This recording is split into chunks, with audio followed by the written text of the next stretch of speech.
Hi, my name is Erik Bruner-Yang. Today we're sitting in Maketto, which is one of my flagship restaurants in Washington, D.C. And this place is a Taiwanese and Cambodian inspired restaurant. When people ask me what my style of cooking is, I always say I cook American food. What I love about being a chef in the Mid-Atlantic is that almost anything that you would think that would be grown overseas, like say Southeast Asia or Taiwan, can be grown in this region. Having those ingredients in this region really help kind of define that thread that we're talking about, like what is American cooking. And so having what people would perceive as Asian ingredients actually be grown by farmers here in the Mid-Atlantic is really special. Yeah, I've been a Kikkoman customer for over a decade now. And obviously, like the one I can speak to the most is the tamari. We made a conscious decision here specifically at Maketto to switch all of our soy sauce-based products to Kikkoman tamari. Southeast Asian cooking really lends itself to being gluten-free, and then just knowing that that was the only product that we had in-house to make that achievable has been a huge success for us. Today we're making a whole roasted duck with bao sauce and a bunch of different accompaniments.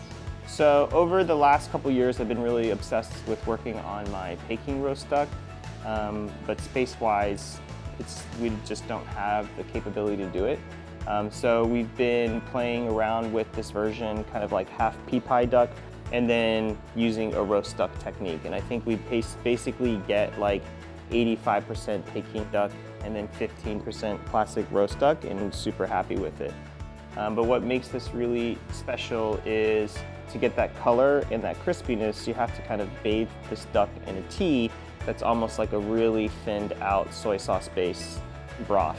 We use Kikkoman products for basically the foundation of almost everything that we cook here. One of the ingredients that we use most thoroughly is the tamari, and it is really just how we start building all layers of flavor. And we really love the consistency and how clean the product is. So when you make the duck, step one will be to kind of clean it and spatchcock it, which means cut it in half butterfly style. And then we'll make a tea with the tamari and a bunch of spices. So I think like the idea of this recipe can be really daunting to someone because it's usually something you go to a restaurant, you're paying 90 bucks for, and you're like, this has got to be really hard. What's really hard about the recipe is having the time and patience to let it take 3 or 4 days to be delicious, and then after that it's very simple. Bathe the duck in the tea, dry it off, and then you'll let it rest in the refrigerator for maybe 3 or 4 days.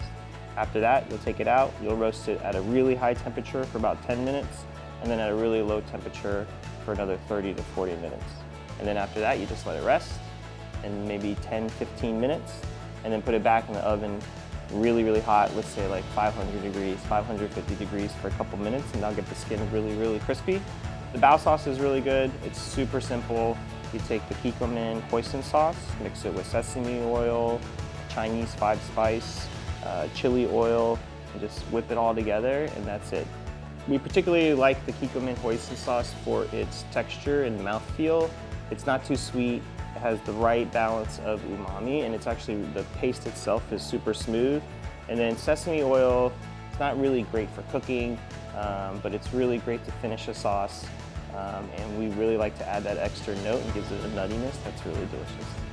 When plating the whole roasted duck, what we typically do is we'll cut the breast off and then cut that into thin slices, and then we'll take all the skin off the body, hopefully in like one swoop, and then chop that up into these really nice crispy pieces. And then we remove all the meat off the duck leg and duck thigh. And then on a separate plate, you can do lettuce, herbs, pickles, and all these different accompaniments, and you can make these little delicious lettuce wraps with it. And then after that, all you have to do is make the bao sauce as your kind of dipping vessel. And here we have our whole roasted duck with bao sauce and its accompaniment.